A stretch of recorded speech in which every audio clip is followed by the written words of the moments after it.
7 de la mañana con 39 minutos. Muchísimas gracias. Gracias por estar con nosotros en esta mañana, este viernes 8 de septiembre de 2023. Bueno, a ver, muchos comentarios. Creo que para tratar de aterrizar, para tratar de aclarar información en el país, información que oriente una nota que se dio en la Suprema Corte de Justicia de la Nación, pues a mediados de semana, ¿no? Estamos terminando la semana. La primera sala de la Suprema Corte de Justicia votó un amparo en revisión, el 267-2023, a cargo de la ministra Margarita Ríos Farjat, que invalidó diversos artículos del Código Penal Federal sobre el derecho al aborto. Es un amparo solicitado por el Grupo de Información y Reproducción Elegida, por GIRE, así conocidos ellos. Y, por ejemplo, el boletín que ellos circularon a propósito de esta información dice: Corte despenaliza el aborto a nivel federal. Si hemos revisado, Sofía, o si revisamos dónde, en cuáles estados del país el aborto por lo pronto es legal, pues vemos entonces que no es en la mayor parte de los estados de la República. ¿Dónde sí es legal? Lo sabemos en la Ciudad de México. Aquí hay un asidero desde hace ya muchísimos años, en Fortuna, sostenido por las autoridades al paso de los años, y pues además abiertas las puertas para que muchas mujeres de la República Mexicana, si quieren, vengan y se hagan de este beneficio. Pero en Oaxaca, en Baja California, en Coahuila, en Veracruz, Colima, Hidalgo, Guerrero, Baja California Sur, Sinaloa, Quintana Roo y Aguascalientes, es legal la interrupción del embarazo hasta las 12 semanas con ciertas características, ¿no? El deseo, por supuesto, de la persona, malformaciones congénitas, asuntos de violación sexual o agresiones sexuales. Son 12 estados. El resto del país no sucede así. Entonces, la intención es tratar de explicar y entender qué es lo que sí se puede hacer, qué es lo que se avanzó con este amparo que ustedes ganaron. Le agradezco mucho a Francisco Cue, que es precisamente abogado de GIRE, de Grupo de Información y Reproducción Elegida, que nos platique esta mañana. Francisco, buenos días. Hola Manuel, buenos días a ti y a todo tu auditorio, a tus órdenes. ¿Cómo es exactamente, cuál es, pues como dicen ahora sí que en la materia legal, los alcances? ¿Qué es exactamente lo que se ganó y que ustedes estuvieron reclamando por amparo en la Corte esta semana que está terminando? Como narrabas, ganamos un amparo para que se declarara inconstitucional los delitos que tipificaban el aborto voluntario, autoprocurado o consentido en el Código Penal Federal. Únicamente en el Código Penal Federal, y como bien mencionabas, esto se trata, al final de cuentas, de una despenalización federal, que no es lo mismo que nacional. El aborto es un delito que se sanciona desde el fuero común, es decir, son los tribunales estatales los que, como sucede con la mayoría de los delitos, se encargan de perseguir esta conducta, este delito de aborto. Felizmente son muy pocas las personas, especialmente las mujeres, ¿no?, que están siendo procesadas o que han sido procesadas ante tribunales federales. La trascendencia de la medida de este amparo, el cual lo hace histórico, es que desde que se despenalizó el aborto en la Ciudad de México en el 2007, las instituciones federales, notablemente IMSS, ISSSTE, pero también aplica a los servicios de salud de Pemex, a los de las Fuerzas Armadas y demás, es decir, todas aquellas instituciones federales, incluso en la Ciudad de México, a las derechohabientes que eran habitantes del entonces llamado Distrito Federal, les negaban el servicio bajo el argumento de que al ser instituciones federales se rigen por la legislación federal, y toda vez que el Código Penal Federal seguía considerando el aborto voluntario como un delito, estas instituciones, a sus derechohabientes, estaban imposibilitadas en prestarles el servicio. Y esa fue la excusa desde 2007 en la Ciudad de México, pero desde 2019 a las derechohabientes en Oaxaca y recientemente en todos los estados que ya enlistaste. La trascendencia de este amparo que logramos conquistar hace un par de días es que esta excusa que presentaban las instituciones federales para negarse a prestar el servicio ya no existe, ya no va más. Ahora las instituciones federales de salud están obligadas a prestar los servicios de aborto seguro a la población derechohabiente que atienden, que como sabes son estas instituciones IMSS, ISSSTE y en lo que vaya a terminar el IMSS Bienestar, quienes atienden a la inmensa mayoría de la población mexicana. Entonces el impacto que va a tener en el derecho a decidir de todas las mujeres, niñas, adolescentes y personas. Pues para poner el ejemplo, como lo dices muy bien, Francisco, por ejemplo, en la Ciudad de México sí se podía, por ejemplo, en las clínicas locales, pero las federales tenían este amparo de federal para decir no lo puedo hacer. Hoy ya no se puede, hoy ya es permitido a partir de ya. Así es, Así es. Faltará ver cómo van a ser los efectos de esta sentencia. La sentencia, como en la sesión del miércoles hubo un par de votos particulares de un par de ministros, la elaboración de la versión final de la sentencia se tomará unos días más, esperamos que no demore demasiado, pero la Suprema Corte tendrá que notificar tanto al Ejecutivo Federal como al Congreso de la Unión los efectos de la sentencia y a partir de entonces tendrán que tomar las medidas necesarias para comenzar a prestar los servicios, y no solamente en los estados en los que ya se despenalizó el aborto, porque además esta sentencia de 2023 viene muy ligada a la sentencia de 2021, de la cual precisamente ayer se cumplieron 2 años, en donde la Corte, en este vez en el caso de Coahuila, determinó que criminalizar el aborto mediante el uso del derecho penal es inconstitucional. Entonces, incluso en aquellos estados en los que aún no se ha reformado el Código Penal, las instituciones federales ya están obligadas a comenzar a prestar los servicios a quien lo demande. Ahora, esto mediante amparo, ¿verdad? ¿Tienen que amparar para poder hacerlo o no en los estados donde sigue siendo penalizada? No, la particularidad de este triunfo que conquistamos es que no beneficia exclusivamente a las personas que se hayan amparado, porque, como bien lo contabas, el amparo lo interpusimos nosotras como organización, pero lo que nos reconoció la Suprema Corte fue la legitimidad para presentarla a nombre, obviamente propio, pero también de todas las demás mujeres que se encuentren actualmente en la necesidad o en el deseo de interrumpir su embarazo, porque evidentemente están embarazadas, o que pudieran estarlo. En realidad beneficia a todas las personas que lo soliciten. Sabemos evidentemente, porque no vivimos en un mundo ideal, que en estos primeros días se va a necesitar posiblemente pues algún tipo de estrategia de insistencia, pero no, idealmente no se necesita la interposición del amparo. Si existe la voluntad política por parte de las instituciones de salud para prestar los servicios, pueden comenzar a hacerlo de manera inmediata. Sí, porque tendría que ser, supongo, Francisco, tendría que ser al revés. Francisco Cuesta, abogado de GIRE, tendría que ser al revés. Uno imaginaría que entonces a lo mejor las instituciones como Pemex, el área jurídica, del Seguro Social, su área jurídica, así es, también de las instituciones de salud, por ejemplo, de la Sedena, etcétera, pues decir, y como bien dices, de IMSS Bienestar, o esta área que depende del Seguro Social, y decir, aquí está la ley, así la vamos a aplicar, ¿no? Para que no sea al revés y estar dándole la carga a la persona que necesita, en este caso, la emergencia médica.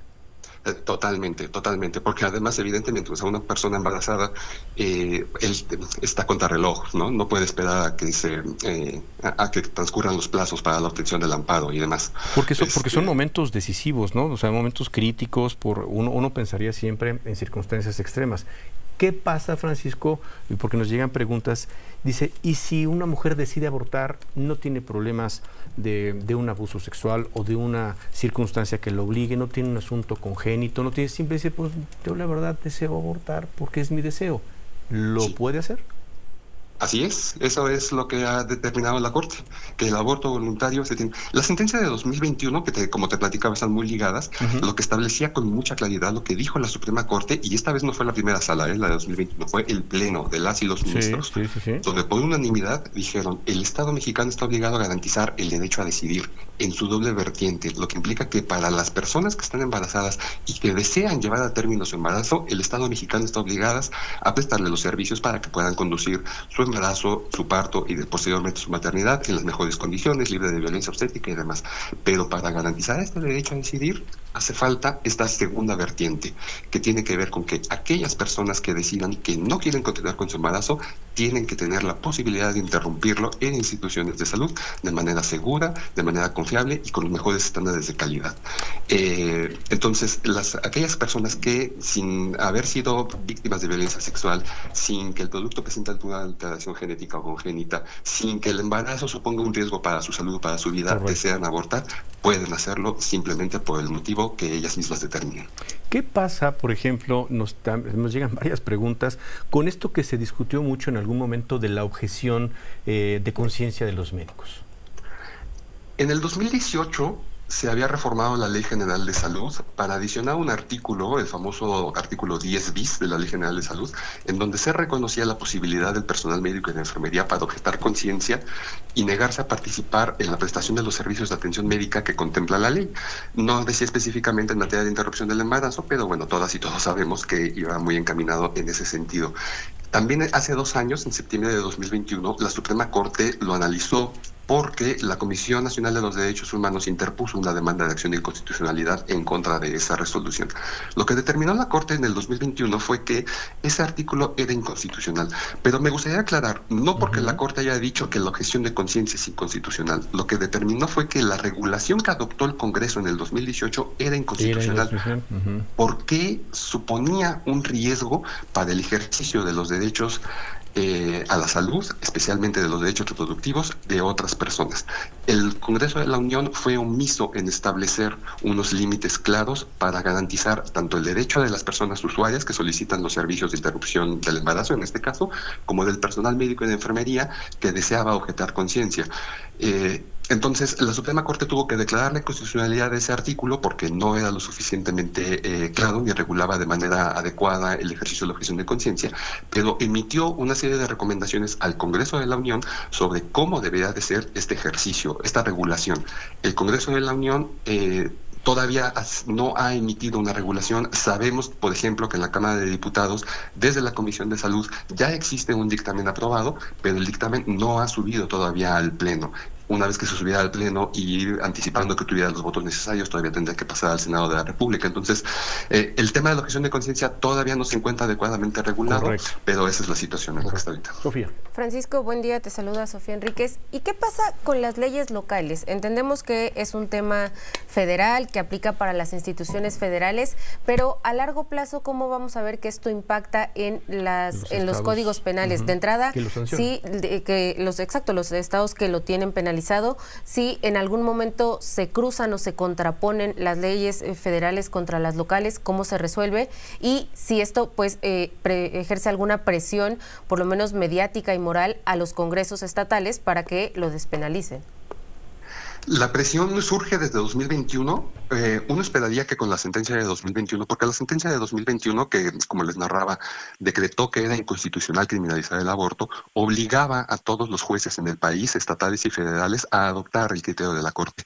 Y en un mundo ideal, uno se imaginaría que si cuando llegue un asunto, un caso, un expediente ante el juez estará obligado a desecharlo porque está criminalizando, porque es inconstitucional, uno esperaría que las fiscalías, ministerios públicos y todas las autoridades de procuración de justicia abandonarían su empeño en perseguir a las personas que deciden interrumpir su embarazo. Lamentablemente este no es un mundo ideal. Sabemos que esta criminalización se ha mantenido porque se siguen presentando denuncias, se siguen abriendo carpetas de averiguación.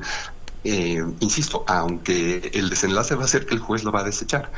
Es debidamente a ello que con esta sentencia, con este antecedente, nosotras desde GIDE emprendimos esta estrategia jurídica nacional que tenemos, de la cual se desprende, por ejemplo, este caso que ganamos el pasado miércoles en contra del Código Penal Federal, pero hace una semana también ganamos un amparo de la misma naturaleza en contra del Código Penal de Aguascalientes. Y les puedo contar, Manuel, Sofía, que tenemos actualmente nosotras desde GIDE amparos presentados en todas las entidades federativas en donde no se ha despenalizado el aborto por la vía legislativa, y esperamos que la Suprema Corte, en sintonía con la sentencia de hace una semana y con la de esta semana, poco a poco vaya atrayendo todos los casos y vaya determinando con precisión Congreso de Jalisco, Congreso de Campeche, Congreso de Chiapas, estás en esta obligación. Porque algo de la sentencia, tanto del caso de Aguascalientes como la que ocurrió esta semana, es que la Suprema Corte también está mandatando al Poder Legislativo el que reforme el Código Penal aplicable, en el caso de Aguascalientes el estatal, en el caso del Congreso de la Unión el Código Penal Federal,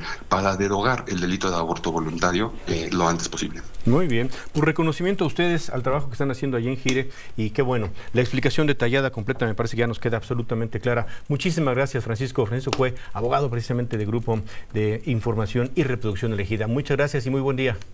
Gracias a ustedes, feliz viernes para todas y todos. Feliz viernes, gracias, Francisco. ¿Cómo es, Sofía?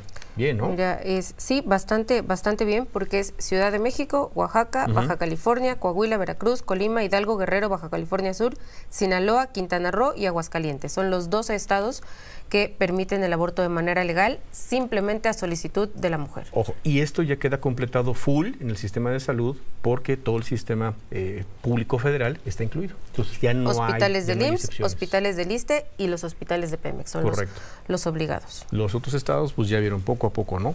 Bien nos decía hace un rato la ministra Olga Sánchez Cordero, la senadora, hay una tendencia, pues sí, en los Estados Unidos, por ejemplo, regresiva. ahí sí hay una tendencia, desde mi óptica, preocupante y regresiva en los Estados Unidos sobre cómo se está dando la discusión del aborto, para limitar lo que por muchísimos años en Estados Unidos fue vanguardia y ahora pues no, están en otro sentido. Aquí parece que vamos, creo que en el sentido adecuado, ¿no? El sentido adecuado, en el respeto a las libertades, en el respeto a lo que la mujer decida y las necesidades de la emergencia médica pues decidan.